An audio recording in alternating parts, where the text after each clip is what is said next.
Friday, everyone. Your real worth isn't defined by your net worth. What makes you valuable is how you use what you have been given. All of us have gifts. Make sure you're making the most of yours. Have an amazing Friday.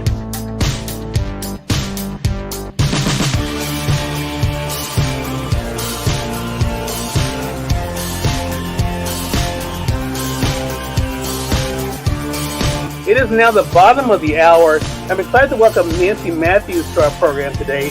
Nancy is an author of a book. I'm going to go ahead and highlight it in the carousel for you guys. There it is, The One Philosophy. I want to talk to Nancy not only about the re-release of the book, but also what it's been like for her to share the message with all of you guys. Nancy, great to have you on with us. Hello, hello, hello. So happy to be here.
Hello, and good morning, everybody.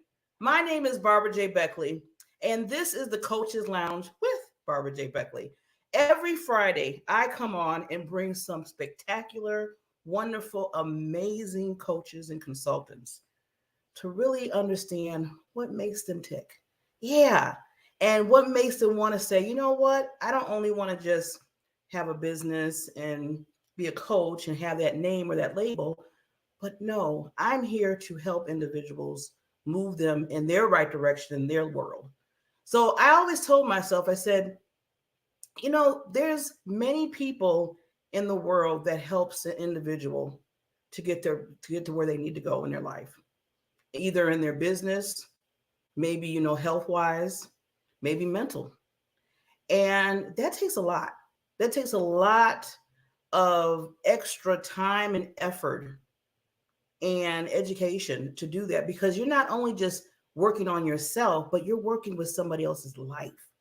So I thought it'd be a really good way to spotlight these wonderful coaches and consultants with having a show, and to basically have an introduction to them, and to talk to them and have that conversation on, first of all, what made you do that? What made you become these coaches and consultants, and how you basically help the universe and the world, because you're helping individuals meet their goals. You're helping individuals see that vision that they have and make it into reality. That's deep, and that's really important. So that's why I dedicated this show every Friday to talking to the coaches and consultants. So today we have, I'm telling you, we have some power pack. We have Mrs. America Supermom. Oh my God. If you don't know her, then you must be under some, like, I don't know, under a rock or something.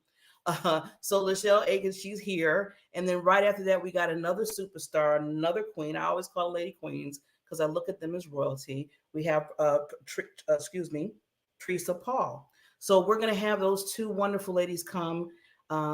First of all, Lachelle, and then Teresa, because I want to make sure that we get the best of both worlds from them and really understand why they became a living, you know, coach and consultant to help others. But before we do that, you know, I always had to bring in the people that I have on my virtual stage the right way, because like I said, remember I told you, they are royalty. So here we go.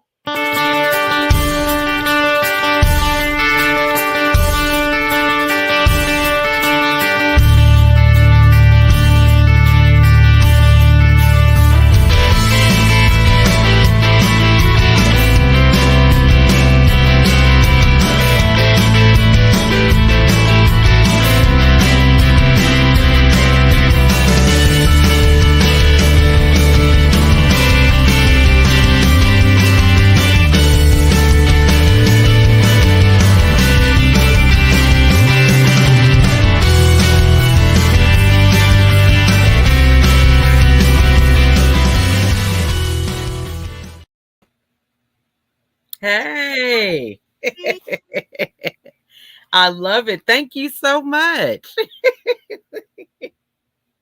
I feel Yes, like a celebrity girl, okay? well, you are. You know you're a celebrity.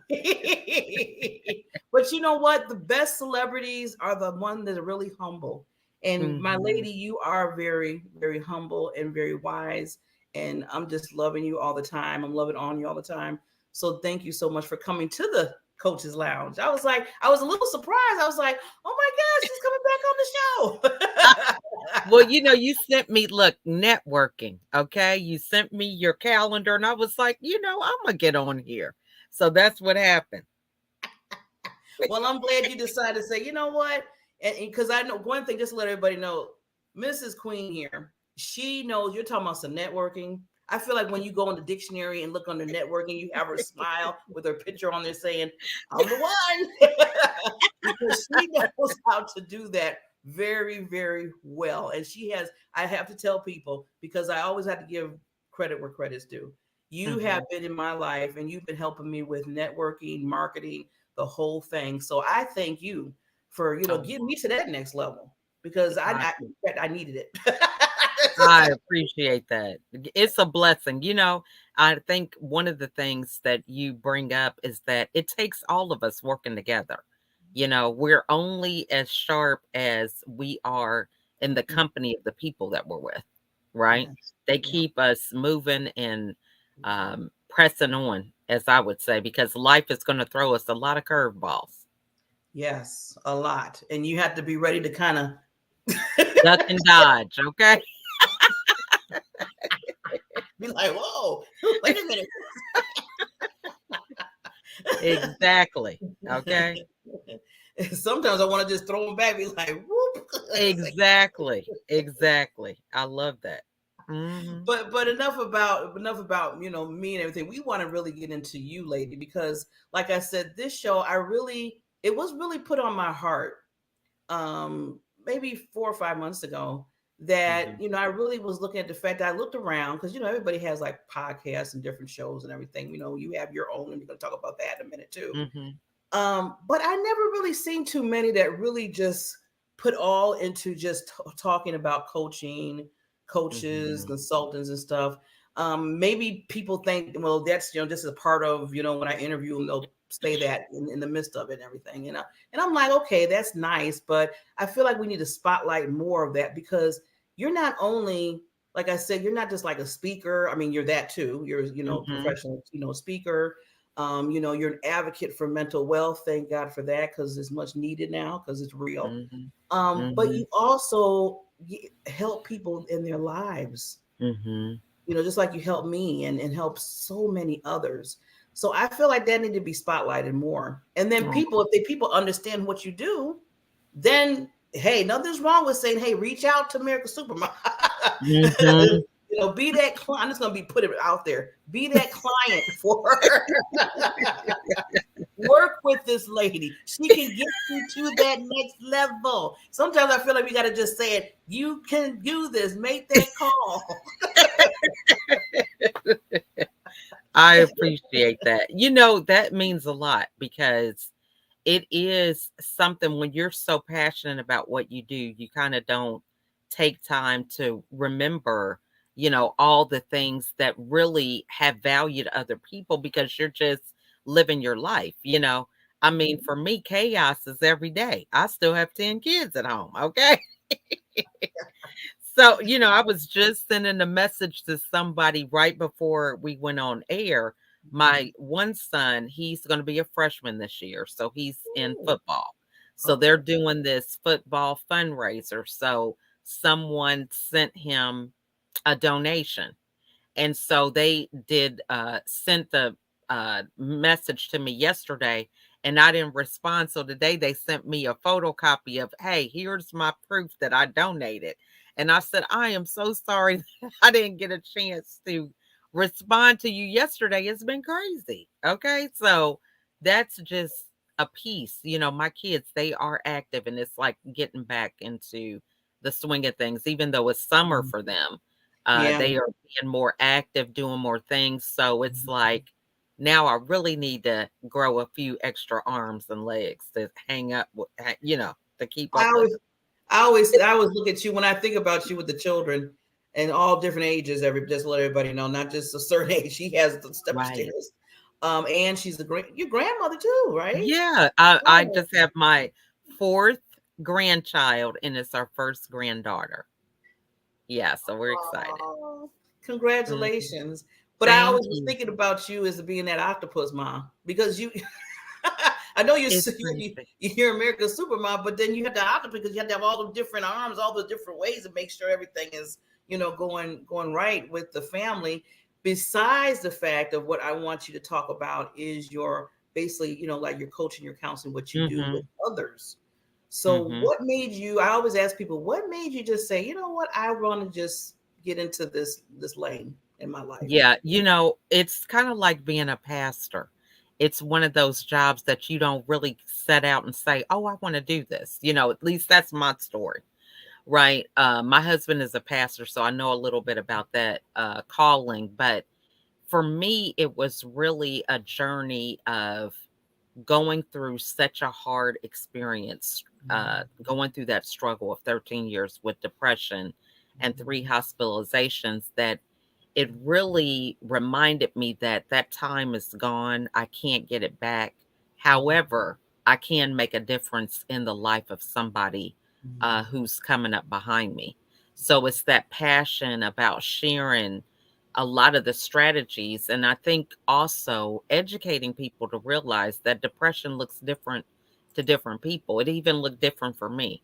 So I think I was on this journey for a longer period of time because I thought depression was somebody who stays in the bed, doesn't have any momentum or motivation to do anything. So the fact that I was doing 1,000 things and then some, it just wasn't on my radar that I probably was depressed. So that's why I'm very passionate about, really helping people to know who they are, have a strong foundation of their identity and what role they believe that they play in life. And I think as women, we can do all the things that we desire, but it just doesn't have to be at the expense of our health.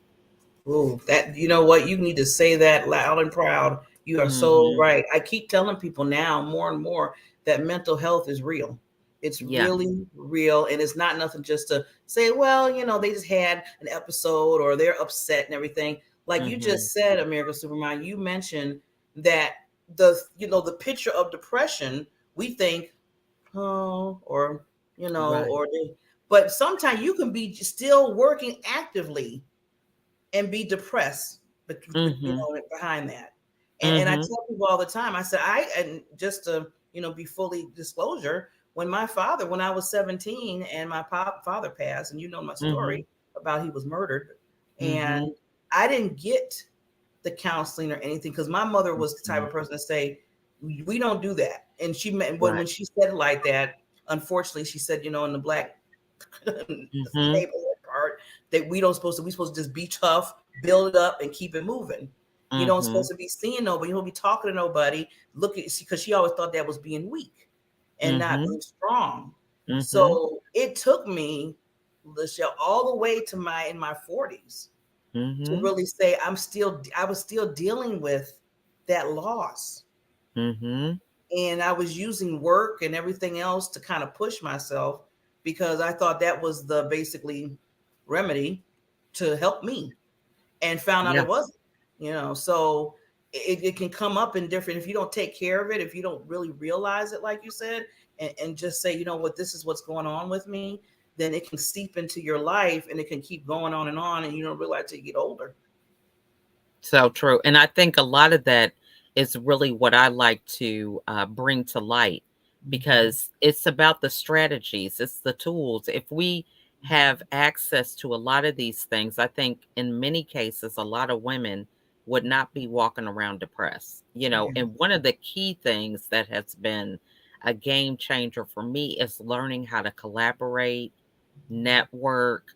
These are some things that have really um, raised the level for me and my businesses and all the business partnerships that I have is because I have learned how to collaborate rather than compete. Because I was able to get rid of that mindset of scarcity, thinking that I'm the only one that can provide value, or if I do this, they're going to try to take credit, crazy stuff. I'm done with that. And that's what makes you so unique in what you do, Queen, because Mhm. you do realize that it takes that collaboration to build your empire.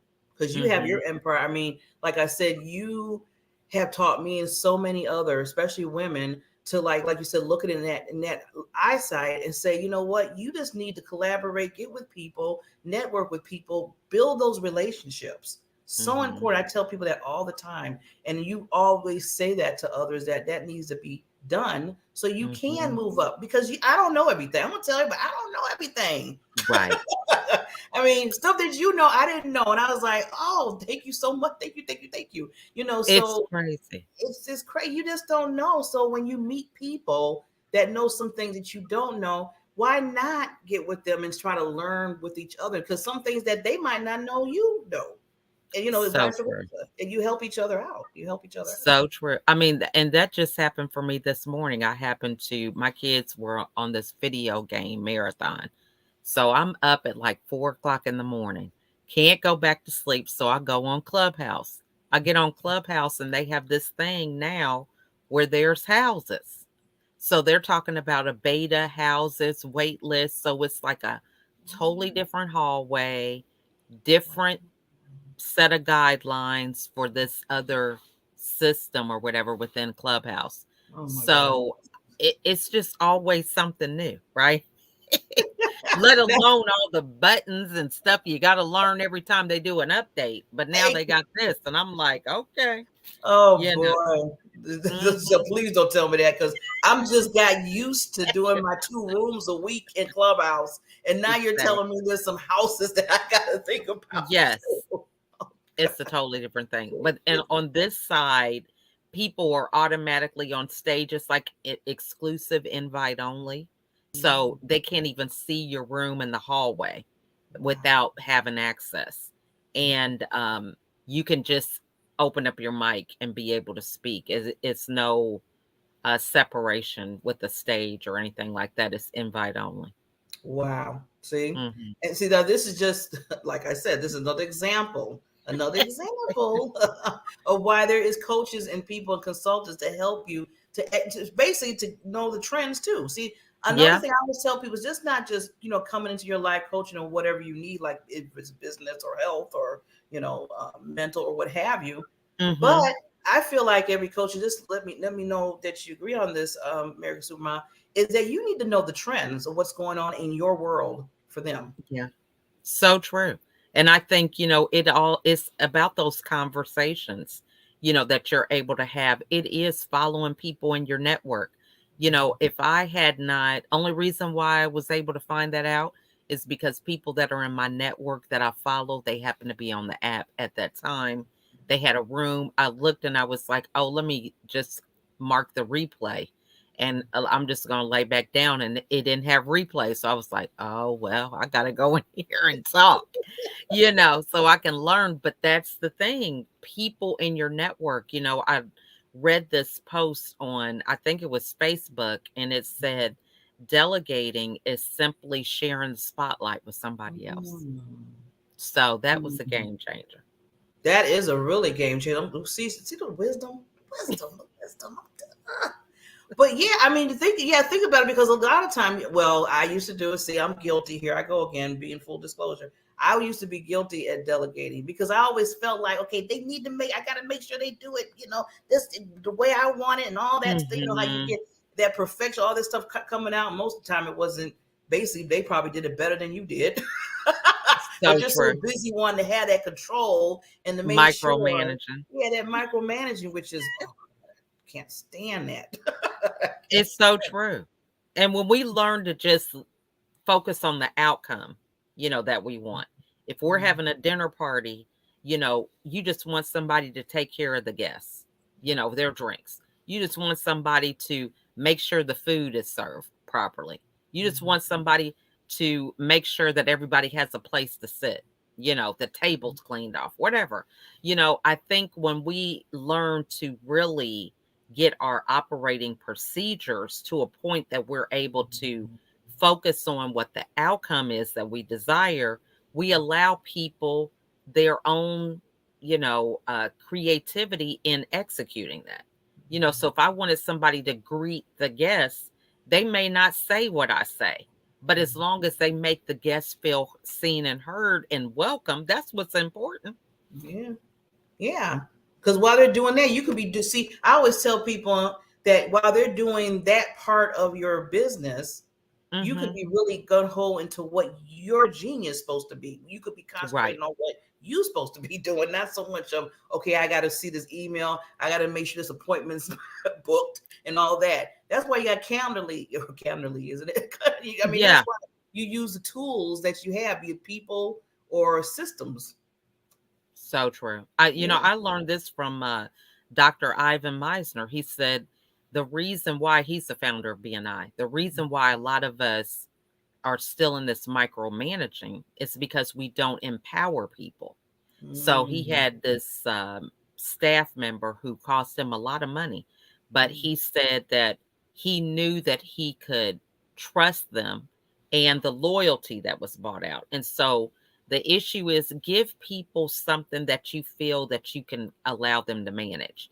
If this is a decision that costs $100 or less, you have the authority to make that decision. He said, we need to empower them, but also give them some authority. So this way they begin to make decisions. And as they are good with those decisions, then they continue to level up rather than having them be in position on for name only and then them coming to you with 50 million different things throughout the day. So true. So true. So Hmm. true. And another thing is to add to that, we're talking about delegation, is that Hmm. if you keep holding back and doing that micromanaging or saying, okay, they can't do it, I got to take it back or whatever like that, then Hmm. you're hindering their growth.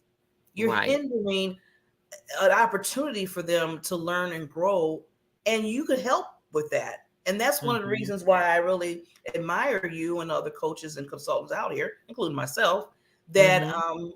we need to do that. It's not like, okay, I want to do, it's like it's a need. You need to do Hmm. that because you're, like you said, you're helping others grow. You're helping them Hmm. understand what their uniqueness is so they can be out and helping others. So it's just like So that, true. that stepping stone effect. Yeah. Yeah. So true. Hmm. Wow. So I know with the time, this happens to me all the time when I have people on the show. It's like, but two things I want you to do, America Supermom, is first of all, I'm going to take myself down for just Hmm. 30 seconds, and I want you just to leave any lasting thoughts that you want for the audience, and then I'll come back Hmm. up, and then I want you to basically tell them how they can contact you. So I will be right back, and All we will. right. Well, thank you so much, Barbara, for having me as always. I love everything that you're doing, how you are always dedicated and consistent with really highlighting other people on your platform. So I want to say thank you so much for having me. My final thoughts would be for people to realize that we all are unique. We all have our own special sauce. There are 1,000 hamburger places out there in the world. I always use things related to food, but everybody has their unique spin. The world is not going to stop because there's one hamburger place in town. It's all about what you bring to the table. And the sooner you are clear about that, the easier it is for you to build your business and be successful and not feel threatened by meeting other people who do what you do. You're able to really strategize, be creative, find ways that you can collaborate because not everybody is going to appreciate what you bring to the table for whatever reason, whether it's something that they are hindered from being a young person or I don't know, maybe they have a family member who does what you do and they just have loyalty with that, but it is about nurturing those relationships and not limiting yourself to your industry. I am blessed to have 15 children that remind me about everybody being unique and different, everybody having different needs. So I'm in multiple businesses because I believe that multiple streams of income are important. As we have recently found with this pandemic, we know that life can change in an instant. And so it's important to always make sure that we are well taken care of. What else can I say? Nothing. Nothing. Thank you so much, America Supermom. You are always welcome to come on this platform anytime and discuss anything that you're doing in the world for people, because like I said, you're one of the gems, you're a queen, and I appreciate you being in my life and everybody else's life. Well, thank you again for having me. And I'm looking forward to our next collaboration. Oh yeah, it's coming. Yeah. Yeah, let's just make that clear. That is coming very soon. You're going to be hearing from me. Amen. Amen. And anything that I can do too. I mean, I know it's, I love to collaborate with you, but if there's anything, on my end that anything I can help with, I'm here for you. I'm your cheerleader. I'm your tribe. So I'm here. America Awesome. Supermom. Yeah. Well, everybody have a great weekend, and I look forward to seeing you again soon then, Barbara. Thank you, lady. You take care. Bye. Raise your hand if you've ever been busy. Raise your hand if you've ever got tired and feel like you just need a couple days off. Most people would have both hands up right now. That's our world, fast-paced and income-driven. That's why we get caught up in our own lives so often, and that's why it's understandable when most people don't focus on worries that aren't their own. So what makes someone become a humanitarian? Someone whose whole life focuses on the welfare of other humans. When you go back and you see kids that were living on the streets, kids had no structure, they had no routine, people who had nothing, they didn't have meals. When you see that they're all of a sudden they're waking up, they have structure, they have something to do, they have a meal in their belly, their life changes completely. They like I said, their self-esteem changes, their self-worth, their ability to know who they are in the world and what they have the potential of becoming. To give that hope, to give that dream, and then to watch people actually use that to do good for themselves and others it's amazing. It becomes an addiction. And with Serena's help, we'll find the meaning of life to a humanitarian. Wow. Amazing. That's why I told you I love bringing on the wonderful coaches and consultants, because you see what they do. She was teaching us through the time that she was on. She was basically doing the coaching job. And I always tell Lachelle, I said, Lachelle, I want to hear more. She said, I love just automatically getting into what I do. So that's when you know that somebody just talks and does the walk, what they say, do the walk, do the talk, whatever, how the old saying goes, that that they're for real. And they have a heart of doing what they do, because it just comes out automatically, So we have another wonderful person, royalty, another queen, Miss Teresa Paul. And what she does, which is going to be very interesting, because I already love how she's helping business, especially professional businesses, because she supports corporate professionals to transform their experience and skills into successful online, I'm going to say it again, online businesses. People really understand we need to take a hold of that more and more. Some people think that they're already there. And a lot of times I see people doing certain things. I'm like, nah, I think you need Teresa. I think you need somebody just to kind of get you back and more strategize, and then the list goes on. So that's why you get coaches, because sometimes you need somebody, that third eye, like they say, to say, you know what, maybe you need to do that or tweak that a little bit. Not saying that you're all just messed up, which sometimes are.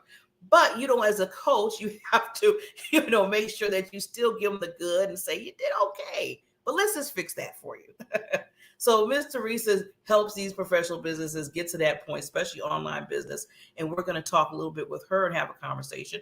But before I do that, I always bring on the queen, especially the queens, the right way. So here we go.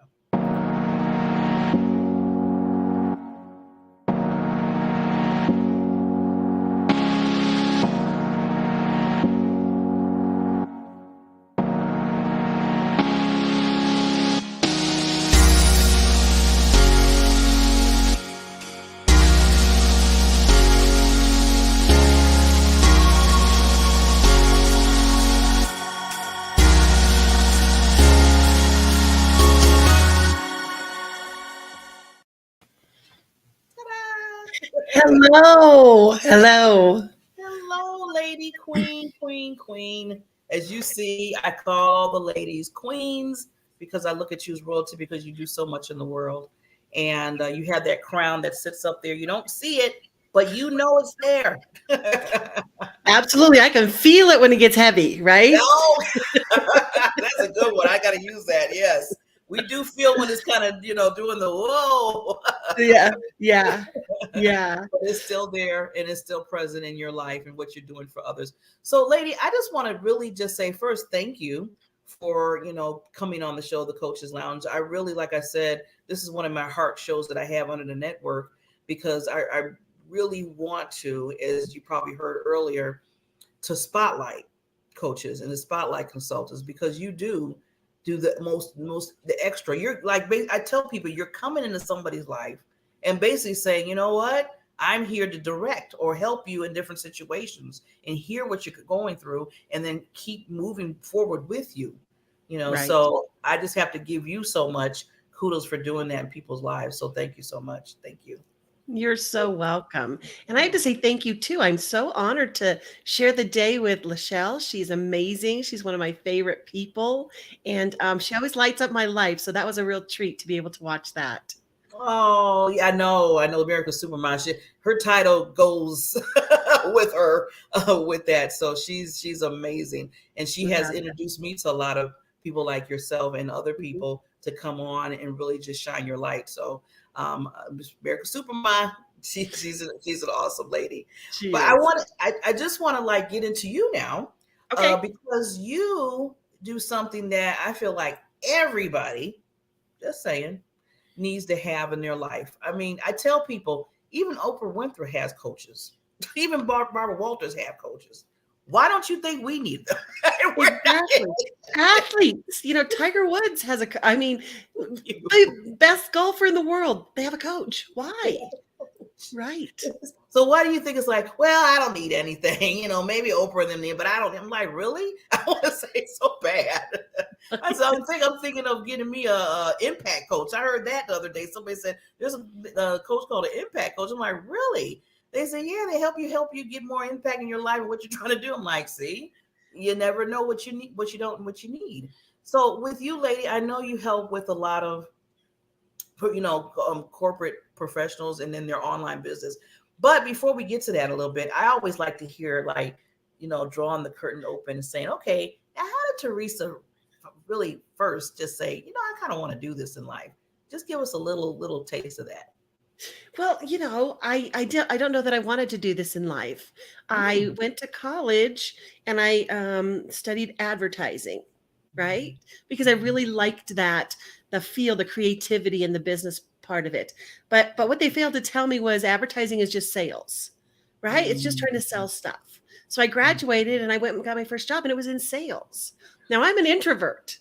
So I'm like this 20-something-year-old introvert, and they're like, go find people to buy your stuff. And so I just sort of stumbled into it. And when you're that age, you can't reflect and say, maybe this isn't for me. I'm going to try something else. No, I spent 4 years and thousands of dollars. So I'm going to make this work. And so I did. I started selling advertising for a newspaper. So my career was spent in media, selling newspaper, television, radio. And what I gleaned from that is not the advertising part, but the helping people part, right? When I talk to a new business, they need new clients and they don't know how to get them. And I do, right? And so that's the partnership. It wasn't about what I sold or what I did, but I had this sixth sense, this intuition on how to help people, right? On how to tweak it just enough to make sure that people were coming into your business. And I was really super good at it. So I did that for 30 years. And then COVID hit, and I was able to reflect that perhaps this whole sales piece wasn't necessarily the best route for me, but all this great information that I gleaned, I wanted to use, I wanted to take with me. So I said, well, I'm going to strike out on my own and see if I just can't help some people online build their business. Right? Because I run into a lot of people and they're so passionate about what they do, but they really struggle with the marketing and sales piece. Like some of them don't even think they need to do it. And I'm thinking, if you can't tell people what you're doing, you don't have a business, you have a hobby, because nobody's going to come. And so that's sort of where it started, is I really wanted to teach people how to authentically market and sell themselves. They don't have to do it like everybody else, but you need to know yourself, know your client, and figure out how to talk to them, right? Connect. It's all about connection, right? Yes, And so, definitely. and how can you serve? How can you follow your dream? How can you follow your path if you don't have any clients? You can't serve unless they hire you. So there's just a real imbalance in the psyche when it comes to starting a new business. And so I ran into a lot of challenges when I went from offline to online. Totally different worlds, completely different worlds, which I wasn't prepared for. And so I hit a lot of speed bumps. And so what I wanted to do after I've done this for about 10 months, I thought I have to help other people, right? I have to help other people so that they don't buy the wrong programs, hire the wrong coaches, try the wrong things, do things that they're not ready to do. All of these things, missing pieces in their strategy. I want to help them to say, okay, here's the foundation. Once you get this, you can do whatever you want. You can fly in this direction, you can fly in this direction. But without this foundation, you have no springboard.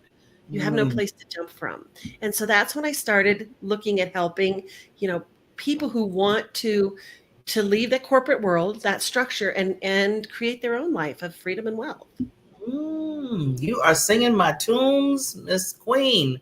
Yes, we need you to multiply, because there's a lot of people, I'm telling you, and I'm putting my hand up because I'm one of them, that's in the corporate world and has a business on the side, not a hobby, but that business they're building. But they need to figure out how to say, okay, how do I take the corporate and then move it all into 100% of the business that I want to do, because that's my passion, that's my purpose that I see. And it seemed like you are that bridge. You're that bridge. Yes. And you're doing it right. Now, I haven't had a conversation about your business, so I have no idea what steps you're taking, but you're showing up consistently. That's the biggest thing, right? People want to start a business, but they'll do it whenever they feel like it. Or maybe they'll get to it this afternoon, maybe they won't. You're here every Friday morning doing your thing, showing up. So that's step number one, to actually do that. Right? Yeah, right. Step number two is now build your audience. Talk to more people. Talk to more people. That's my mantra. Talk to more people. Why isn't my business working? Talk to more people. Because that's how it works. Right? I was in broadcast advertising, where we broadcast a message to the entire city, and we hope that our clients are out there somewhere. Right? Now we have social media where we don't have to do that. We can go find them where they hang out, say hi, chat with them, and get clients that way. But people are so resistant to that. They're so resistant to showing up in a group and saying, hi, this is what I do, and I want to help anybody who needs it. Yeah. So that's what I give. I give that, not only the structure of it, but also the energy of it and the accountability and the cheerleader. Like, you can do this. Lots of people do it and nobody has died, I promise. So just do this. I like how you said that. Said, okay, you're going to be okay. And see, that's one part that's like a little element with everything else that you do as being a coach. I love how you brought that out, Therese, especially about being there for them, creating that foundation with them, just saying, good job, keep it going. You can do this. You can do this. Like you said, nobody has died with this. I've been through it. I've dealt with it. You can do it. So you're giving it encouragement and enriching them to move forward. And you're also telling them, you know what? You need to build those relationships. So important. And I tell people that all the time. I'm so glad that you're saying that too, because if you're not building a relationship and getting to meet people, like you said, you're not going to have the potential clients, and you're not going to have the potential business partners. See, it's not always when you're talking to people, it might not be always that potential client. It might be somebody that you can talk, you talking to, and then you two collaborate with some projects. You never know. Absolutely. And I've been very fortunate to be able to do shows like this and podcasts and trainings. And that's what we call sharing audiences. Right now, you're sharing your audience with me. And then when I take this broadcast and I share it with my audience, I'm sharing you with them. And so instead of going out and one-on-one saying, will you be my friend? I'm saying, hey, friends, this person is credible. You might want to take a look at her. And Yes. that's just another way of building that group of people that you come around.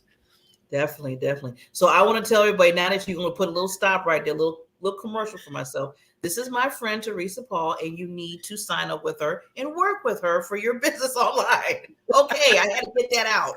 Thank you. I'm just going to snip that out and use it in all my stuff. Right? Oh yeah. Here's what Go Barbara ahead. says. That's what it's all about. It's all those sound bites. You got to pull them in. But Right. but back to our show, like they say. So, Miss Teresa, I'm just loving what you do, lady. And now can you just do because I always ask coaches this too, just do like a short walkthrough. You talked about some of it. Like when you sign up somewhere, like say for instance, I said, okay, Teresa, I need you. I need you so much as my coach. What's like the next thing that you kind of do with that particular person? So the first thing I do is I have a meeting with them. It's sort of a roadmap meeting to find out what you know and what you're doing and what you don't know and what you're not doing, right? Because it's a very strategic thing that I do. I call it from cold to close. So you're going to find somebody who's a potential client who doesn't know you and move them through the process until they become a client, right? But that's my responsibility as a coach. They're not going to move through naturally. They're going to get stuck in places. So I want to give them a next step. Right? Always a next step, always a next step. And so that's what I talk about. How do you get somebody? First step for most people is on my profile page, either LinkedIn or Instagram or Facebook. How do I get them to look at what I do and who I am? Because that's the first qualifier. Remember, marketing is either qualifying or disqualifying. I want people who like what I say to come further. People who don't like what I say, they can go away. That's okay. That's what marketing's supposed to do. So I bring them to my profile. Do you like what you read? Do you like what you see? Do you like my lives? All right, maybe you want to join my Facebook group. There's more information in there and more like-minded people. So that's my next step. Or do you want to join a workshop if I'm having that? I always have the next step. I call it my client journey. I always have the next step for them. They can bow out at any time, but if they stay interested, I'm pulling them along until I can have that conversation with them and we can both realize that with my help, your business can soar. I like that you talking about that journey. That sounds really like, ooh, we're about to go and just investigate, see some things in my world that I can do. And you're like that guider. You know how you on the tour guides and you're the guide that said, okay, now you look over here, you look over there, that's that house over there. It's kind of like you're doing the same thing in somebody's life. Yes. Very interesting. Very interesting. So now when they get to the point of, like you said, let's just say, okay, I'm the one for you. I'm the client for you. So after that next step, I know you said you have workshops and you have one-on-one coaching as well. I do some one-on-one coaching and I do some group coaching. Now, my group coaching they're really cohorts because I do live group coaching. So I don't sell a program pre-recorded. The reason I'm doing that is because I get more from a live training than I do from a pre-recorded. Like I'll watch it later or I'll fit it in or I'll watch it on fast speed. But I like the interaction. Part of what I do is feed off of other people, right? Yeah. So when there's other people in the room and I'm doing the training, I get more energy and they get way more out of it. So I do live trainings as part of that, and then homework assignments. And so each thing builds on the next thing until you're at a place where you can start to get clients. But the other thing I do is I throw some one-on-ones in there in case you get stuck. Because if you think about it, if you're an athlete and let's say you're a baseball player and you're just not hitting right? You call your coach and he's like, okay, lift this elbow, bend this knee, now turn your head, now try it, right? That's what I do on the one-on-ones. Okay, you're almost there. Tweak this. Here's the message. Here's what's confusing. Try that. Now go and see what happens. And so I mix those pieces together so that, it's a very personal experience. You're learning all this really great stuff, like how to write content, how to build an audience, how to narrow your niche, all of those really basic foundational things. But then I talk to you about, what does your client really want to hear? Are you speaking directly to them? Because if you're not, they're not listening. Yes. And see those skills, what you're saying right now, Teresa, is so important in your business because, like you said, that's what gives you that going back to the foundation again. Understanding what you need, what kind of content is going to really holler out, oh, this is my clients will be like, yes, I want Barbara, I want Teresa. What kind of ways, how you need to structure it online so you don't be stuck in like, okay, I'm taking all day trying to basically, because I did this. It was like on paper trying to do appointments.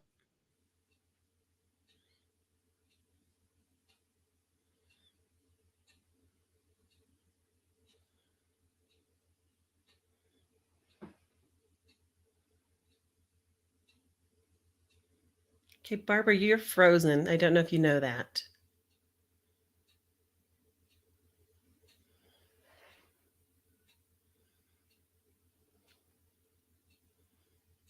Can you hear me? Okay, well, I'm just going to talk while she's frozen. Okay, I'm just going to talk so that we just don't have dead air here. So, part of my program is it's called the ACEs method.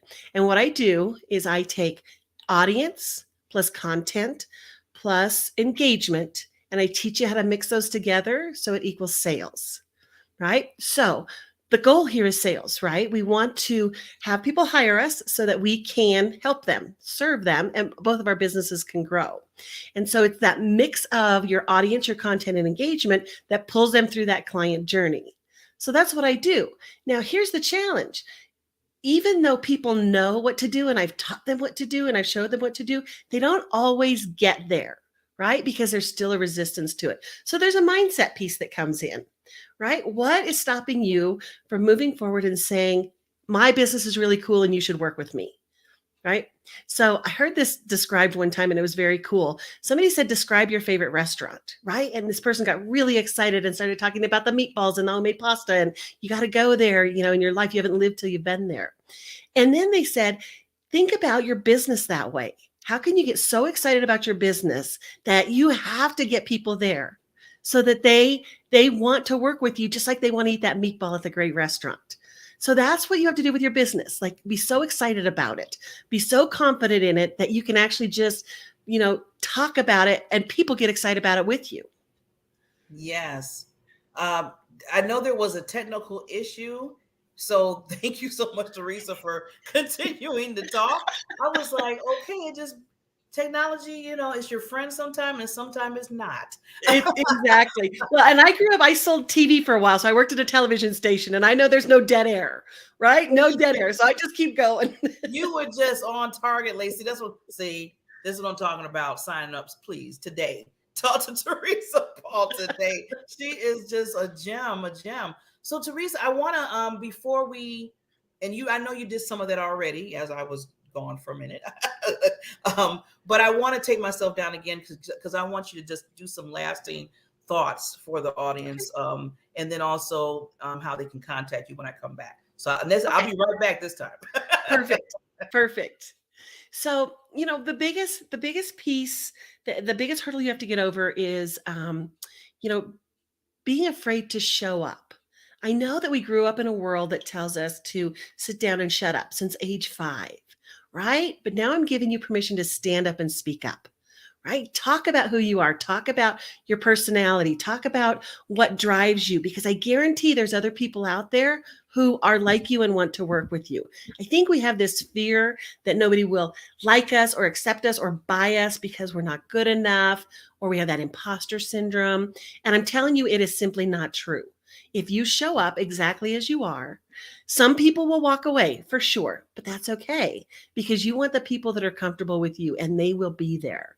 So when you write your copy, when you do your lives, just be you, right? Because if you can't be you and be successful, then you need to move on because you can't be anybody else. It just doesn't work. I've tried. Being in sales for 30 years, I was whoever you wanted me to be. I would show up any way you wanted, get the sale, and move on. Now I can be myself. I can talk about whatever I want to talk about with whomever I want to, and people respond to that. Not everybody. I'm not everybody's cup of tea, just like, Lachelle said, but I am for some people. So if you like what you're hearing here, right? This is my favorite restaurant. I am my favorite restaurant. You got to call me. You got to send me an email. My email address is right down there, and just say, hey, let's chat. Right? I do 20-minute calls with just anybody who wants to, just to find out if there's a connection, find out if there's anything you can do. And I guarantee if you do that, you will leave with at least one idea for your business, because I just can't help myself. I have to help people. Uh-oh. that must be it. That came right on time. You're already at your door. Now I hope all day long, and when people hear their doorbell, they're thinking, Teresa, like that Pavlovian, Yeah. I would watch it, Teresa. I mean, that's just so cool. That could have been set up any better. But ladies, thank you so much. And believe me, I want to bring you back on. I want to bring you back on the show, talk a little bit more what you're doing. If anything's coming up in your world that you have, I want to make sure that people know that. Sure. And again, amazing what you're doing with people in their lives, especially when it comes to their business. Building that foundation, so important to have that foundation in life, period. Yeah. So it's critical. It's critical. It's critical. It really is. And people seem to understand that. I always tell people, think about it as, like you said, real quickly, as a building. Now, people build a building. You always got to make sure it takes a while for that foundation that they're building, put those sticks, everything down in the building before they even start building it, because they know if they don't, building will fall, building will sway, building will, just go all the other ways. So if I tell people, think about it in your business, why wouldn't you do that for that? Why wouldn't you take the time out to do that? Yeah. Exactly. Yeah. And that's what you do for them. So, lady, thank you so much. Thank you for coming on. And like I said, you are always welcome on the Coach's Lounge. Perfect. I will be back for sure. Yay. Take care. Bye. Thank you. Okay. Bye.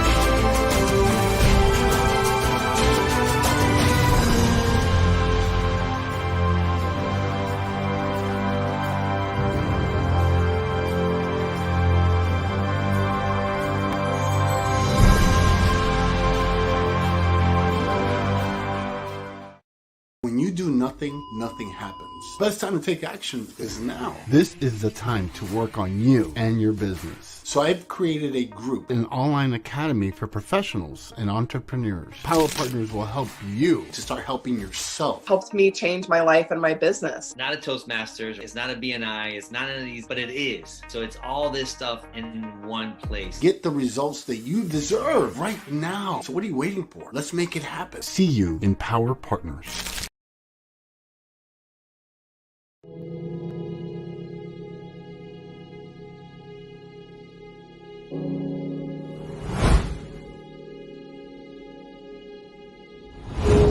And although it may seem a little mundane, packing up boxes and, being on the assembly line, what we're really doing is putting in hundreds of hours into the people on the streets who need us.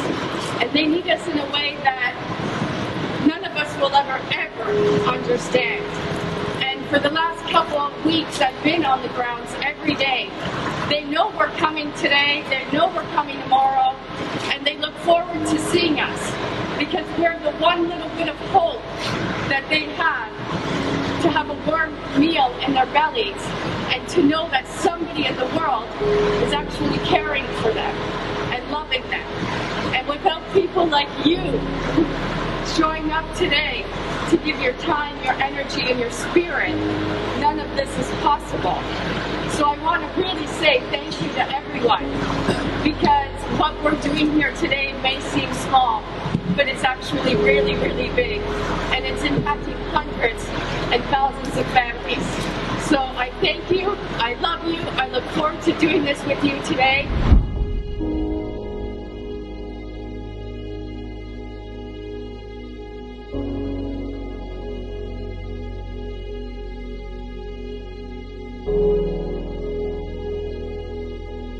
My name is Serena Buffalino, and I am the founder of Help Heal Humanity.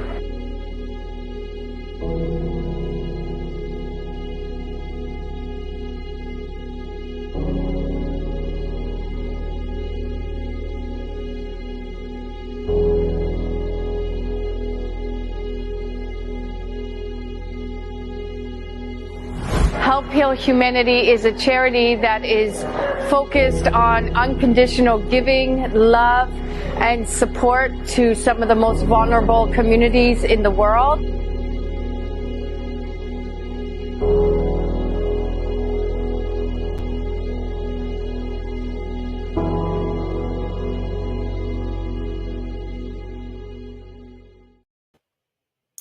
And we are back. We are back. I was just checking. I wanted to make sure that the technology gods doesn't do what it did earlier, because we have royalty in the house. I already told you about two queens with his hat, but now I have a king coming in, Mr. Dr. Mark Leonard.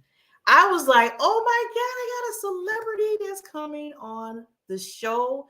You just don't know. You know how you I was just thinking about when you see celebrities, you know how people are like, oh, what can I talk to you? You know, and I told her that's okay, Barbara. Calm, keep it calm. It's gonna be okay. But I'm just really so thankful. See, the world just the universe comes and it just brings you gifts. And this is one wonderful gift I'm getting today. So I was just thinking about, you're gonna really, really, really, really be so like OMG, because this man, this king, I mean, he is the epitome. Like I tell you, look at the dictionary, look for happiness, breakthrough.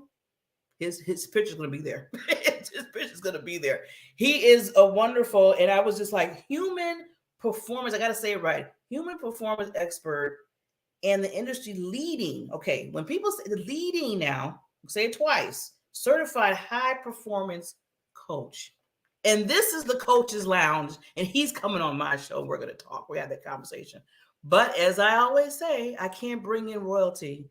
Just say, here you go.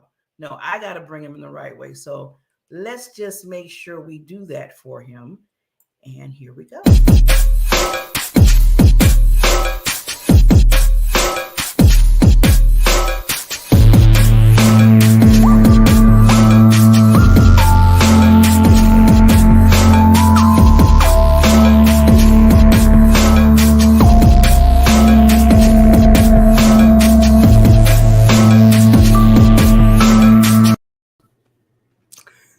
Oh, good morning. Oh my God. Yes, it's a very good morning, sir, doctor. Well, it is so good to be here. I'm excited. What an amazing, amazing day, isn't it? Sun is shining, the rays are down, and we have no excuse but to be happy today. You are so right. And please say that over and over. I tell people over and over, you know, what's excuse when you're doing this? I always tell people, do this. Okay, be happy. That means you had another breath today. You took another breath. Some people didn't do that. So yes, Dr. Mark. I am just, first of all, before we even start the conversation, thank you for coming on the Coach's Lounge with me. And one of my biggest things that under my network that I have is I wanted to make sure that I spotlighted coaches, because that's, to me, that's the heart of people in their business, in their personal life, because you're there to, like you said, to make them happy, to teach them how to, walk. I always say walk and crawl in their own lives, because that's something that we all need. And I was saying earlier, I said, Oprah Winfrey has a coach. Barbara Walters has a coach. Tiger Woods has coaches. Why don't they think that we don't need coaches? So yes. So thank you for coming on the show. Thank you, Barbara. I'm excited to be here and completely agree. Everyone needs a coach. And when you look at any of the high performers in this world, no matter if it's in the business world or if it's in their world of sports or in the world of just being an amazing mom, dad, husband, wife, spouse, we all have coaches. And so coaches are really what make the world go round, isn't it? Yeah, it really does. And I think you have to be open to it, because, I'm full disclosure. I don't care, because I like people to learn from my mistakes. So I tell people, I'm like, a long, long, long time ago in a long, far away world of Barbara Beckley, Barbara wasn't thinking about coaches. She was just thinking about, I got to do this myself. My mother told me I just got to do it, and I can't have nobody helping me out, and that's it. And, people asked me at that time, well, how did that go for you? It didn't go well, because I needed the teaching. I needed people to help me, to guide me. And I'm so grateful that I learned that lesson. So grateful. Amen. Amen to that. As you were saying that, I was thinking, when we were learning to drive, did mom and dad just hand us the keys and say, here you go, good luck? Just make sure when you're doing about 80 on the freeway, you don't hit anything. No, we had a coach. We had someone there beside us who's walked the path, who's been down that road and knows exactly some things and how we think, how we work, how we react to help get us down that journey of life. Yes, definitely. And that's such a wonderful example, Dr. Mark, because I love that. Because that just tells you, it's like, yeah, they didn't, somebody could have told us if I go 80 miles an hour, I might hit a whole bunch of things, cars, people. So yeah, I think I need somebody to help me in that area. But I always love to start off, Dr. Mark, with your why. Like, I always tell people, you just don't just be this amazing, certified you're leading coach in the world. It started somewhere. There was a story. So I like to just open the curtains a little bit and just give us a little detail on why you're doing what you do now. Yeah, absolutely. And thank you. I would love to tell a little bit about my journey, about how I got here.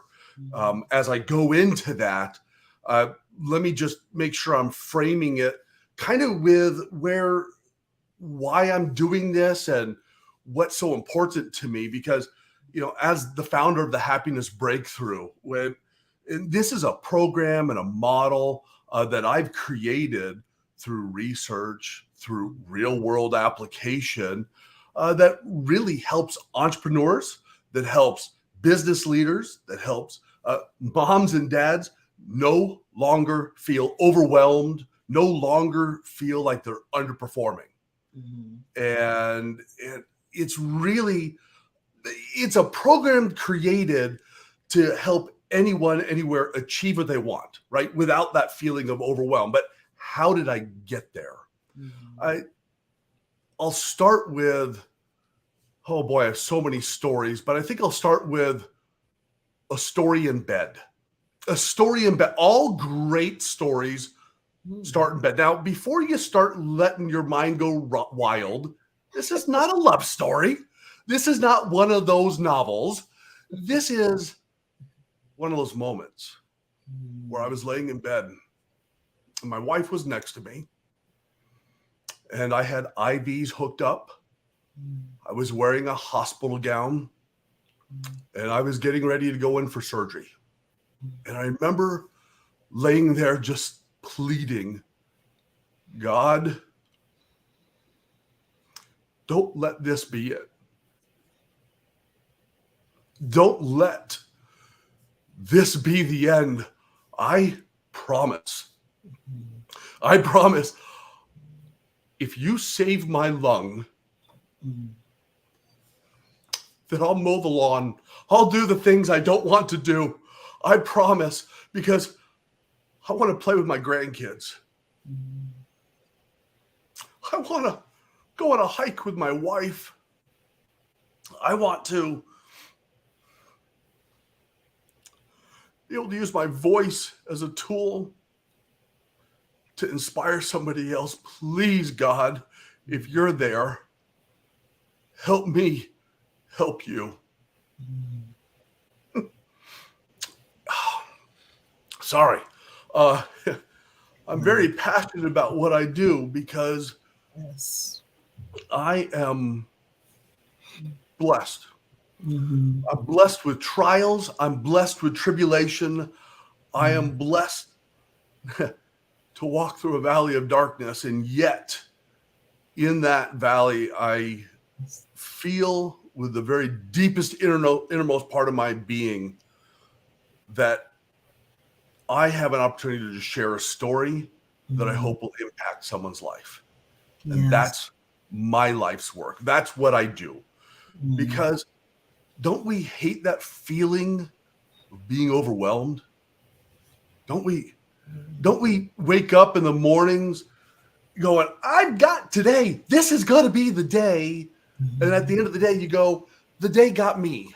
And feeling like you're underperforming, or sometimes maybe you'll wake up and you're not sure what to do. I know I didn't like feeling that way. And I knew that I made a promise. And I spent years researching and studying and becoming the very best in the world so that I can help you. Little bit about my story of just why I do this. Because I'm worth it. You're worth it.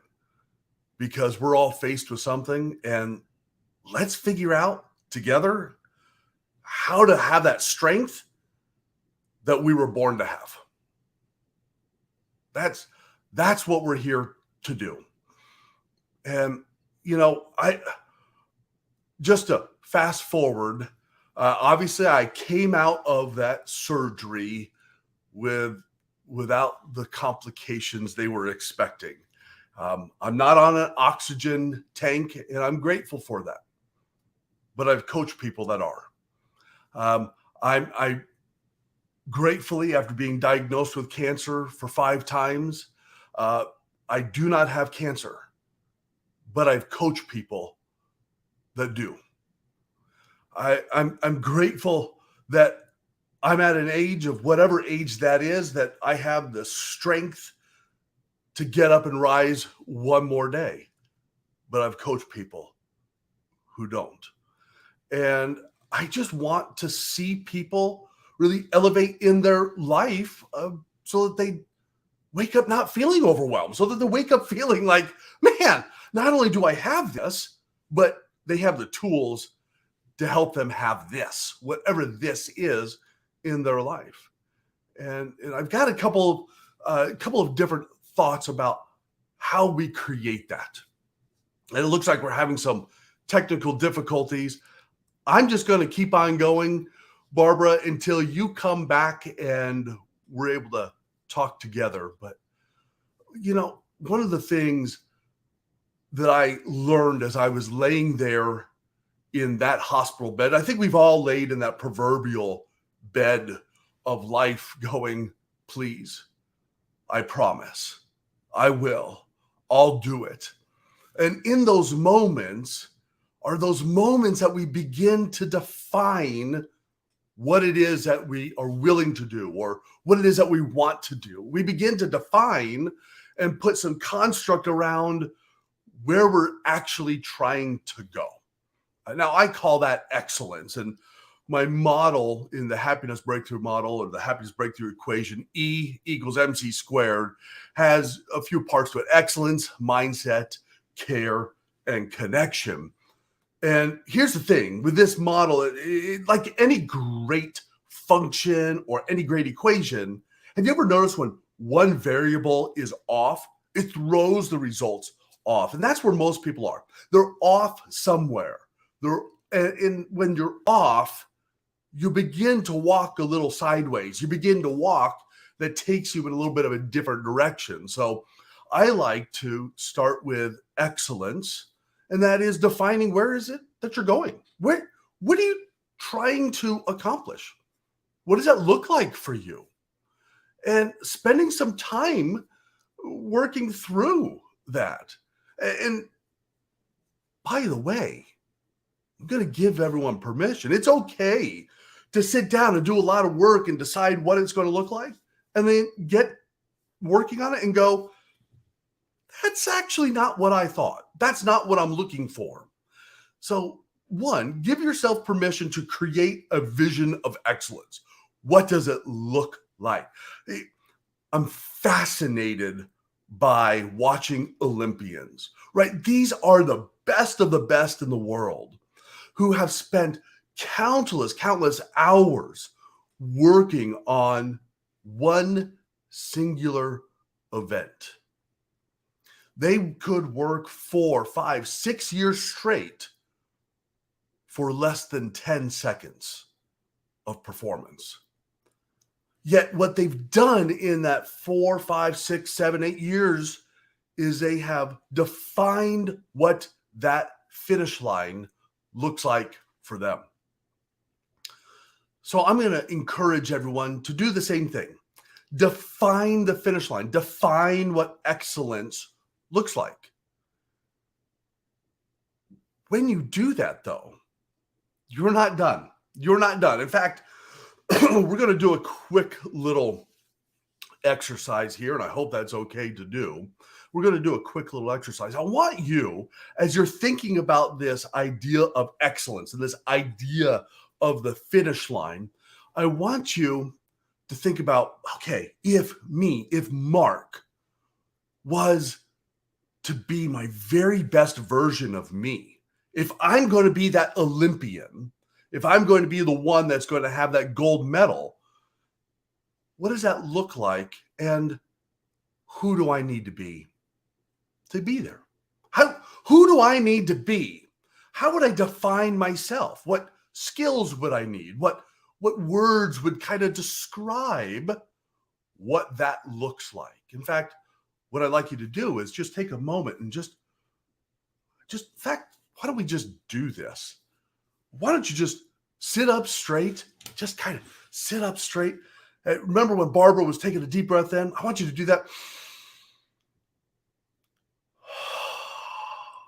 Put your feet firmly on the ground, and I want you to just do me a favor. I want you to close your eyes. I want you, as you begin to think about that finish line, about where you're going, about that ultimate goal that you have, I want you to think about 3 words that describe the very, very best of you. The very best, maybe not of who you are now, but who you can become. These 3 words will be the words that maybe they be on your epitaph. Maybe they're the very best words that your best friend would use to describe you, or your spouse. These words are words of who you are and who you're growing into becoming. Now, my words, confident, optimistic, and courageous. I wasn't always that. I had to spend a lot of time in my day thinking, how would a confident Mark go about this? If I was going to be really, really courageous, what would I do? When things are really tough, how could I be optimistic about this? See, I used words that stretched me, but then I looked at them every day. And I'll tell you, one of the cheapest, easiest ways to remember those words is get a little Sharpie, get a sticky note, write them down, put them right on your monitor, or put them on your phone, or put them on the wall, or wherever you brush your teeth. And those words are the words that will kind of guide you so that you can remember throughout your day, yep, that's right. Yep, that's right. That's how I want to show up today. That's defining excellence for you. Because if you did that, suddenly you would be moving, thinking, intentional about being excellent in your life. Have you ever noticed that some people just kind of go through your day? I know this has happened to me, and hopefully I'm the only person this has happened to. You get in the car on your way to work, and 45 minutes later, you pull into the parking lot, and you get there, and all of a sudden you think, and you go, I don't remember how I got here. What just happened? And you think to yourself, I just drove on autopilot on the freeway. Like, that's crazy. So don't allow yourself to be on autopilot in chasing your dreams, chasing excellence. Instead, face your life with intention, deciding that's who I'm going to be. That's how I'm going to be. And this is who I need to be this for. See, one of the things about excellence is we're really good about defining the future, but now I want you to phrase why. Why is that so important for you in your life? What is it that causes you deep down to want to understand how you can be that? And for who? For why? See, purpose is often driven, or goals are often driven by something much larger than achieving a medal. It's often much deeper. It's about who you're achieving that for. I love, again, I equate much back to sports. How many athletes say, I did this for you, Mom? How many athletes say, I'm playing this game for Grandpa? That's that deep down drive of why we need to be that. When I was laying in that hospital bed and I was pleading with God, I said, I want to play catch with my grandchildren. I want to be part of their life. I want to be strong for them. That's why, right? You begin to feel the emotion. So too many coaches and too many pop science people talk about setting a goal and it's just a goal. And other people talk about their why and it's just a why. Let's look at marrying the two of those and then being intentional using psychology, being intentional about how we show up each and every day. That'll help you define excellence in your life. All right, excellence, mindset, care, and connection. So E equals MC squared. Mindset.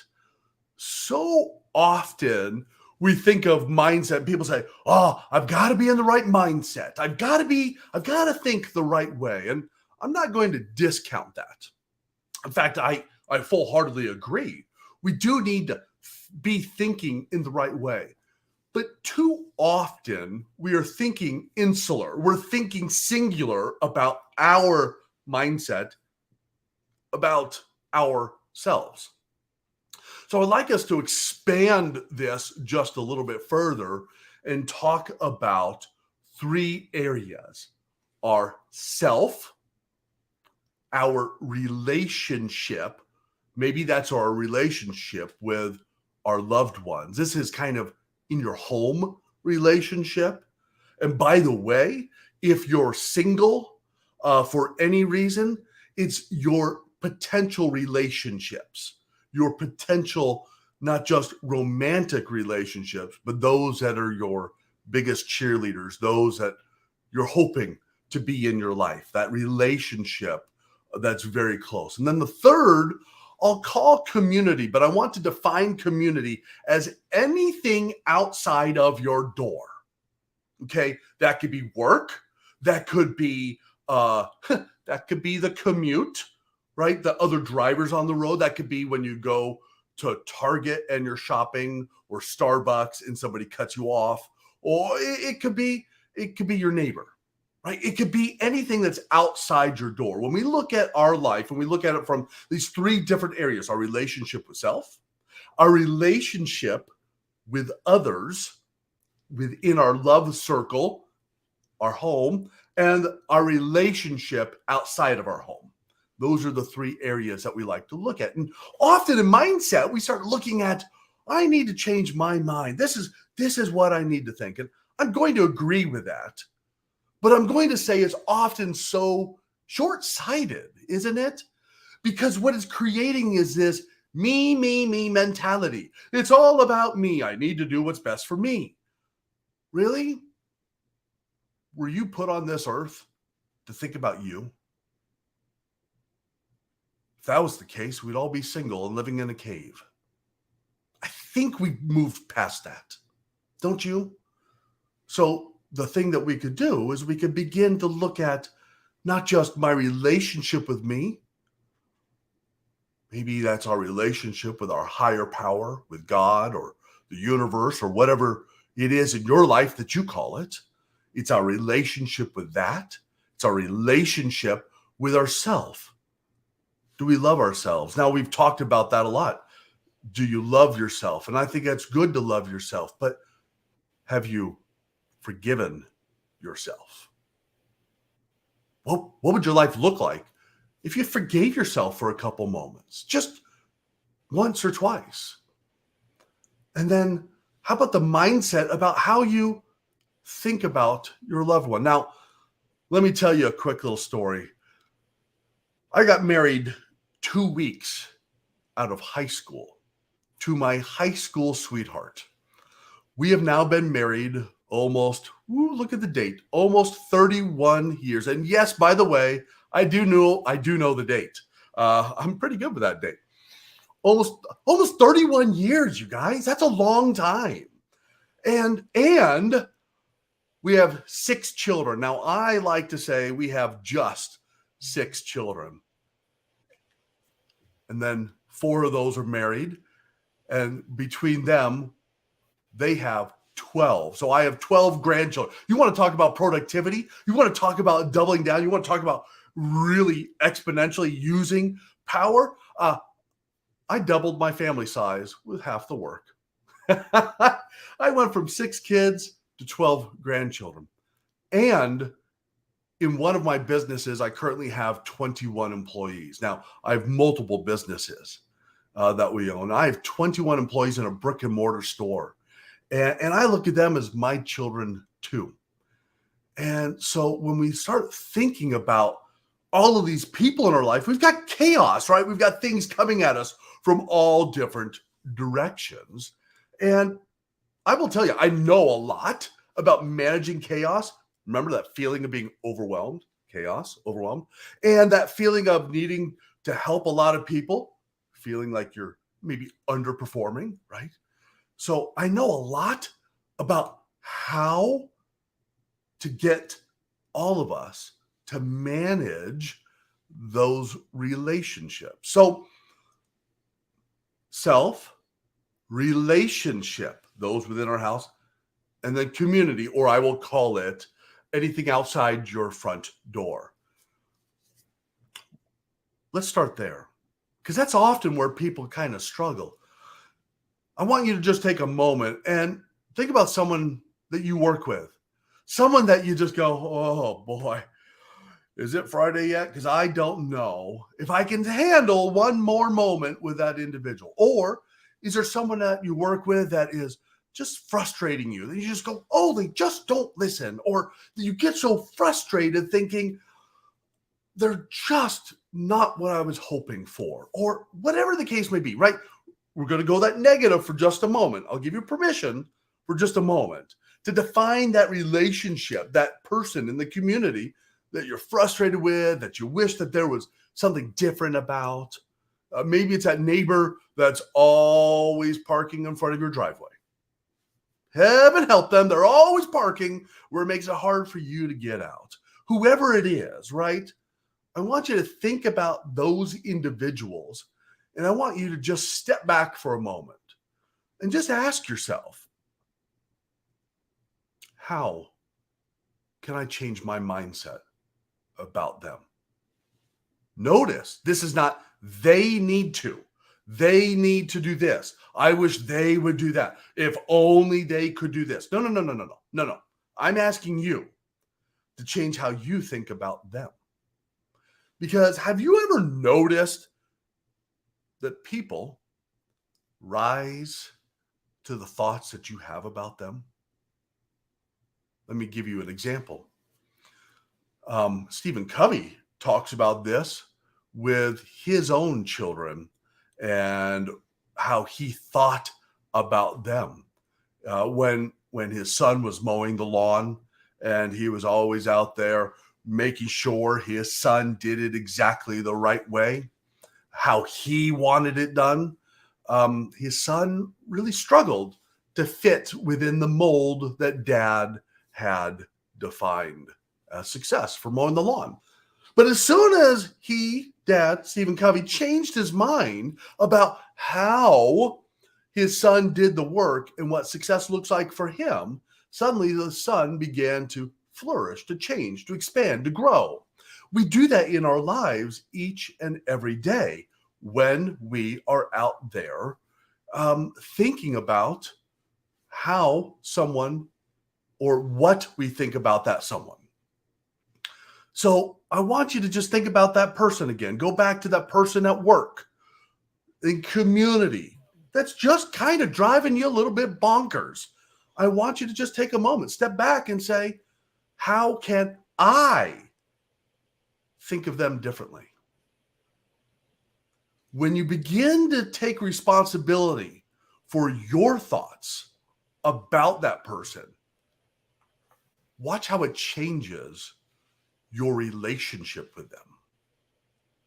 Because now you're no longer looking at they did this, they did that as a negative, but you're beginning to see the positives that they bring. Because again, we're not brought down to this earth to go sit in the cave all alone and just be hermits. We are meant to be interconnected beings. So start acting like you want to be interconnected. Start acting like you have their best interest in mind. That will change how you view the world. That will change how you view your clients as a coach. See, have you ever noticed when you're coaching and you get off the call and you're like, oh, for crying out loud, I don't know how they just did that. What were they thinking, right? And you get all frustrated and agitated. How about for just a quick moment you go, wow, watch this. Wow, I wonder what they learned through that. Oh, snap. See, I've never failed in business. I have never failed in business, ever. I don't even know what failure looks like. I have no idea. I can tell you what learning looks like because that's what I do. I learn in business. I learn with my clients. I learn with my brick and mortar store. I learn about the traffic patterns. I learn to be engaged with my life. But I never fail. So take a moment to think about that other person and learn about them. That's mindset. That's changing how you think about someone. And by the way, really cool science. It actually changes the biological rhythms and the attachments that you have with other people. It actually changes. I've got 4 girls, y'all. I've got 4 daughters. Talking about princesses. Talking about just, and 6 granddaughters. Oh, y'all. This guy knows how to play doll. This guy knows how to, I know how to paint nails. I know how to do hair. I know how a whole bunch of women who get together end up being on the same menstrual cycle. Yeah, because I was also the team manager for a women's soccer team. And, you know, it happens, right? A whole bunch of women get together, they get in the same menstrual cycle. Well, why is that? It's actually biology. This is where my doctorate comes in. I'm like, oh, let's talk about the science of this. Well, guess what? You do that at home too with your other relationships. You get on the same cycles. If you begin to think about someone, it actually sends out a pheromone that's going to help you begin to connect with that person. Change your mindset about them. Change how you think about them, and it will change your relationship with them. Welcome back, young lady. Oh my God. I was like, oh no, I got lost in the tech world. I am back, and I have to thank you so much for just being the show today, for basically being the show and giving all this good information for our audience. Before I get lost again, because I don't want to leave you again, I just want to make sure that I close up correctly.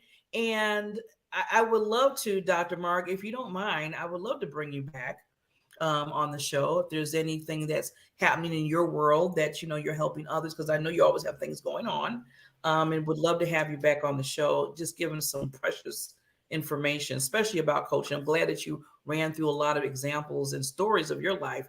And I'm just so glad that day when you said you were lying in that bed, that the miracles happen and you're here with us today, giving us the gems that we need in our lives. You know, I'm filled with gratitude and praise every day of my life. I'm just grateful for every opportunity, grateful for those learning times in my life, and grateful that no matter what happens, we can each overcome challenges to become excellent in our life. I would love to come back and, you know, spend any time and just get to know all of you all a little bit better.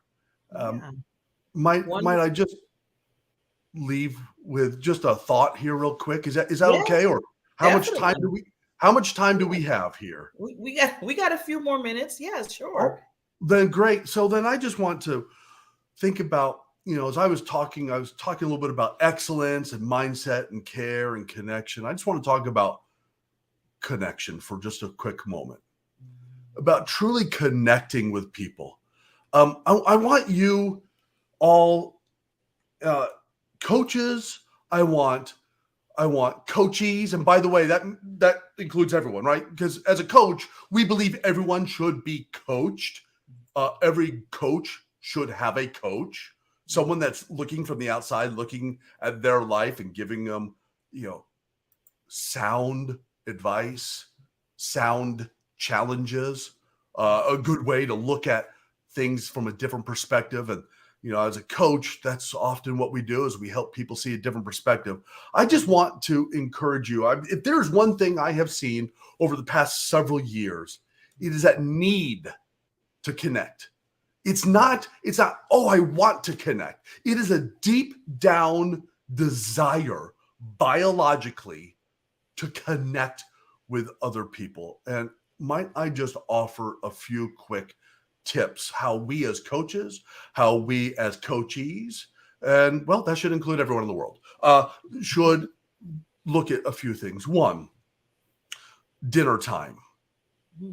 I remember mom ringing the bell for dinner, like ding, ding, ding, ding. And, kids, we all came scurrying up and dirty and muddy and had things all over and had to clean up. And we all sat down to dinner together. And it seems like in today's life, that's harder and harder to take those moments to have those family dinners. But I would like you sometime in the next couple days, if you're not doing it already, to not only have that dinner, but I want you to take your cell phone and put it down. Not on the table, not in your pocket, not in the kitchen.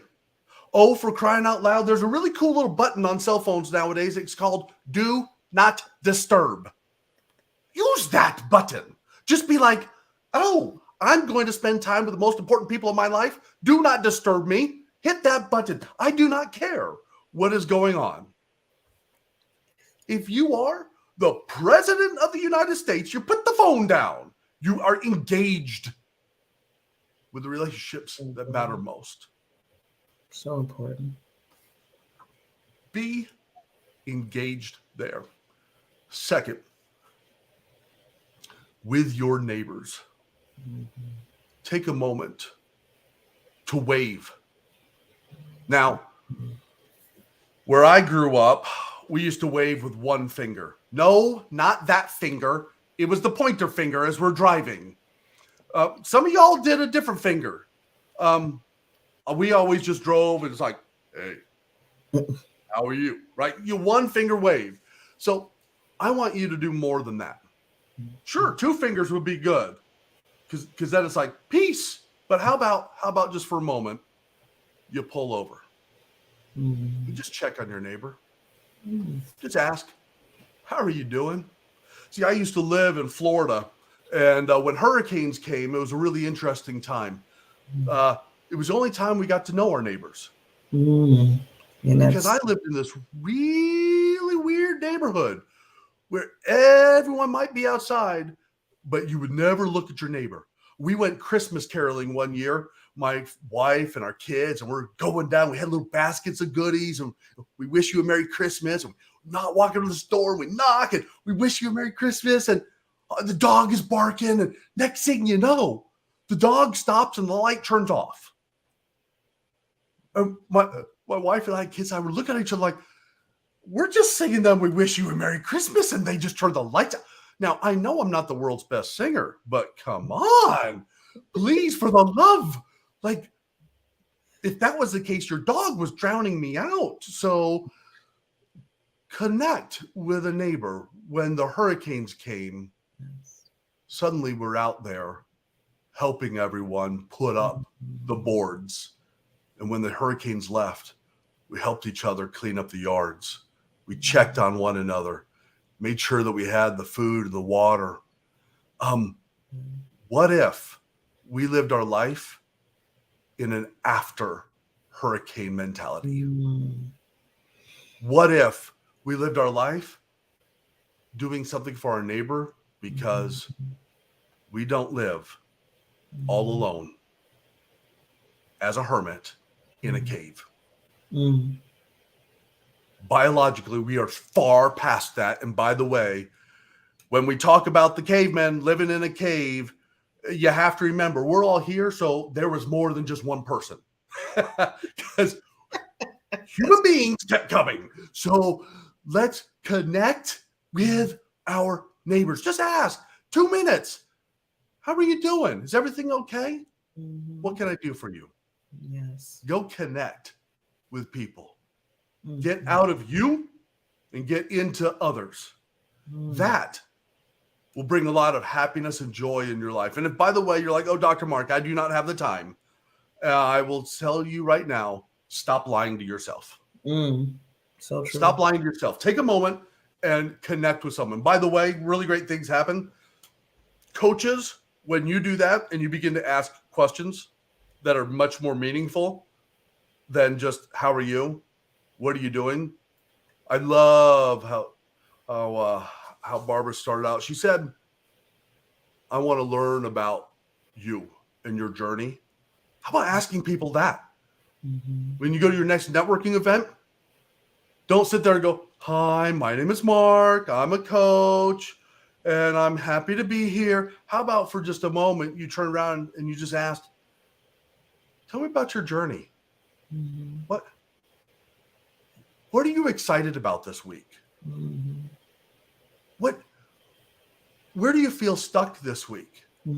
How can I help remove a roadblock for you? What if you were asking meaningful questions, not questions like, did you do your homework? Are you getting, like, there is, no one needs that, right? When we all know that. But the problem is we may do that as coaches, but what if we were doing that with our neighbors? You're not coaching, you're getting to know them. You're learning. Remember, I said earlier, I've never failed in business. I've only learned. I've never failed in relationship. I've only learned. Take a moment and learn about people around you. Ooh.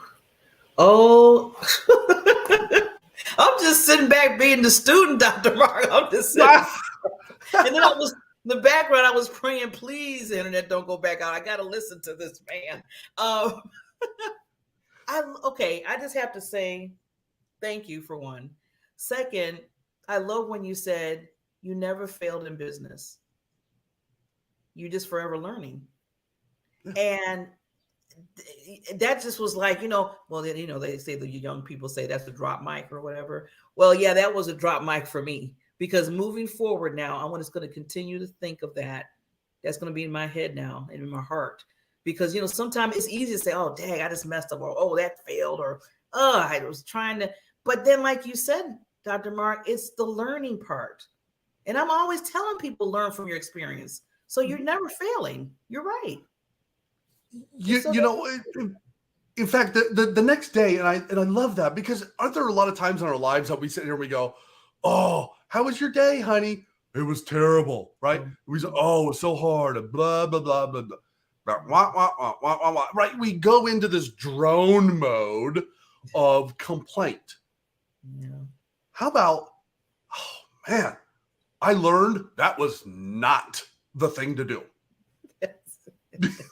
Yeah?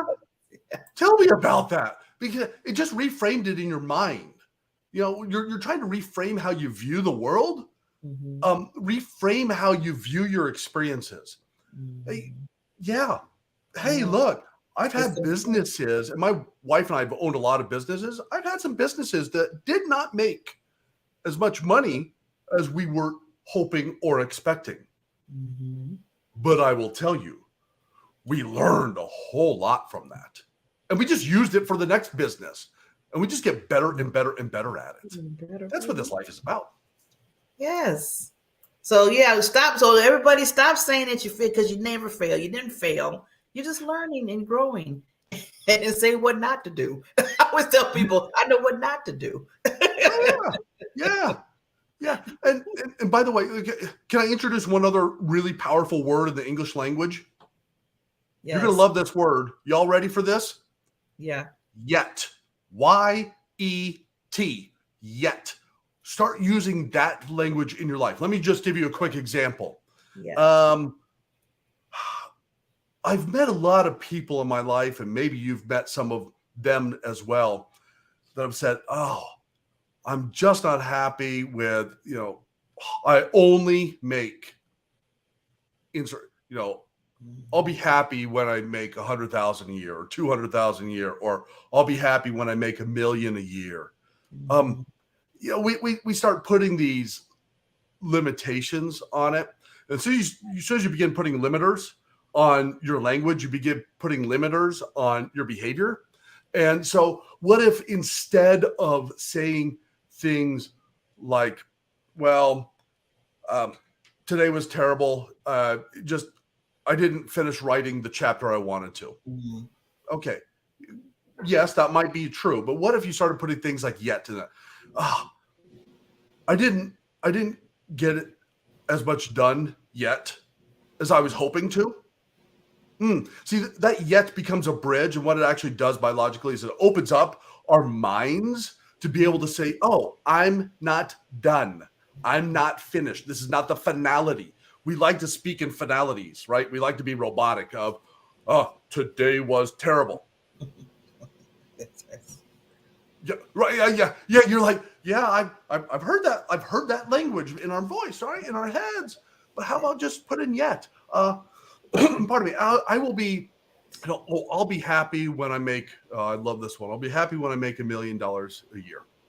And by the way, I had a client, we were working on taking him from $13 million to $20 million a year in his business. And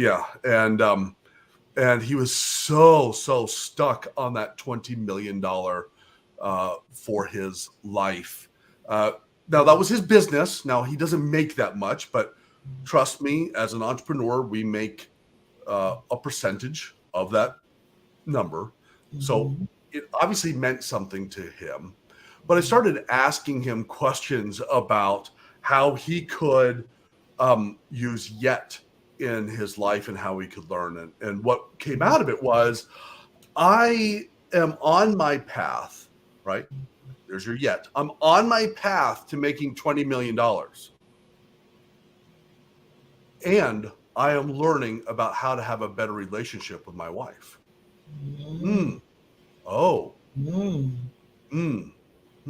Yeah, that had another gentleman, best-selling author, that I was coaching, and he was writing his third book, but his relationship was really suffering. And I was asking him, what is it about the relationship? And he said, by the time I get in bed, I'm just absolutely exhausted. I said, oh, okay. So you're spending all your time writing a book. Why? He goes, oh, because I really want to provide for my family. I said, oh, the family that you're too tired when you get into bed to spend any time with. And he goes, yeah. So, okay, how about give yourself permission to I have not finished my book yet. Oh, I did not plan that perfect date night yet. See, we're introducing that opportunity to be yet. And once you become a yet-y, then you are going to be really traveling down the road, and it'll be a cool opportunity. I don't know. What is that? Dad jokes all of a sudden start coming through my head. Okay. Yeti. I like that. Be a Yeti. Dr. Mark, I'm telling you, I can listen to you. Got a pod. I know you have a podcast, so I need to turn it on because I need to listen to more. I spent a lot of time being on other people's podcasts, and I'm having a lot of fun getting to know people. Yeah. And so, I've got a quick question for you. Yes. You probably don't get interviewed as much. Can I ask you a question? I'm always interviewing people now. This changes. Yeah. What are you most excited about over the next 2 weeks in your life? Ooh. I'm most excited about because I am creating, because this is a network that I do 6 days out the week, different shows. So I have created a show on today's show and Thursday, which I help spotlight nonprofit organizations. So I've been reaching out to so many nonprofits, and I'm telling you, Dr. Mark, I didn't even realize. First of all, there's so many, and they're doing so much that we don't even probably is aware of. So I'm so grateful that I have started this other show on Thursday nights with the co-founder with me, Serena Buffalino. Give her props of bringing in those nonprofits. So just like you said, with the building the relationships, getting to meet people, and understanding what they do, it's just blowing my mind. It's just blowing my mind. So yes, in 2 weeks, I've just been getting those nonprofit organizations. I love that, and there's so much great work to be done with the nonprofits. We work a lot in our other business, supporting a lot of nonprofits. My wife and I. So I was gonna say, if you know any, bring them on because I'm looking for them. Yeah. Okay. Actually, I could think of a whole bunch that I can connect you with. And, you know, but nonprofits have just I had a beautiful opportunity to sit down with some NGOs, non-government organizations over in India, and getting to know how they were helping probably one of the most impactful, one of the most impactful moments of my life was sitting in a room of women who had been sold by their husbands into sex slavery. And I will never forget seeing the joy in these women's eyes as they were talking about learning how to open a bank account. Now, for those of us that live here in the United States or in some pretty nice, wealthy countries around the world, these women do not have that. Some of them literally lived in the dump where people go to bring their trash. And their husband's job was to separate the trash when it was brought there. And they lived in it. And for them to learn how to open a bank account and then learn to budget so that they could get to the point that they could save up enough money to buy themselves out of that lifestyle. That's just incredible, impactful. And I will never forget that moment sitting with, that was about 18 women, just life-changing. And all I could think of was my wife, my daughters, my granddaughters, you, people that I love. And I go, what can we do? We have to change this, folks. Yes. Yes. Thank you for sharing, Dr. Mark. I mean, that's what I'm saying about just being the awareness and how it just blows your mind and it just touches your heart and your soul when you see these women. It's just, you know, you live in this, and I tell people, stop living in this box or live in this bubble and open your eyes and listen and see what's really going on in this world that we take so for granted at times. And that's why it's so important to know. It really is. And it's all coming back to the things I coach on, speak on, write on, talk about, is relationship. It really is. It's all about that. How do we develop relationships that are truly about serving? Because it is, if you've been put on this earth to change the earth, you can't do it alone. No. And so and if you've been put on this earth to not change the earth, you still can't do it alone. It's all about relationship. So how do you have that relationship with someone, right? Either way you go, right? You still can't do it. Anyway, yeah, I think I'm talking to, well, everyone. Love it. Well, Dr. Martin, Dr. Mark, thank you so much just for, being so vulnerable today and giving us your stories and the lessons that's learned. I mean, I have so many notes I took down. I had my notepad. I'm like, oh, wait a minute, that was good. Ooh, that was good. That was good too. Even when the technology took me away, I was like, oh, I got notes. So everybody, the audience, please, just reach out to Dr. Mark. You see, he has this wealth of knowledge and he cares. See, that's the thing. You care. You can tell there's a heart right there to helping others and making people and say happiness. What are you doing today to make yourself happy? Like Dr. Marcus said, what are you doing today? So Dr. Mark, thank you so much.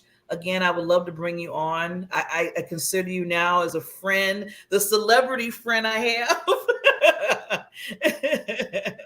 And I appreciate you so much. And you take care, you and your family. And we will see. I'm just going to say we will see you yet soon. Thank you so much. Thank you for allowing me to be here and just spend some time with you. God bless everyone. Take care.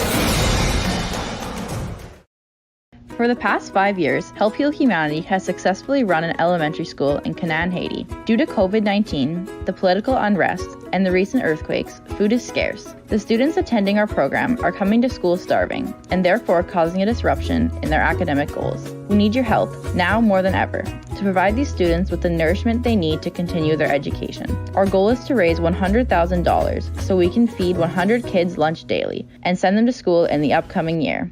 Thank you for your support.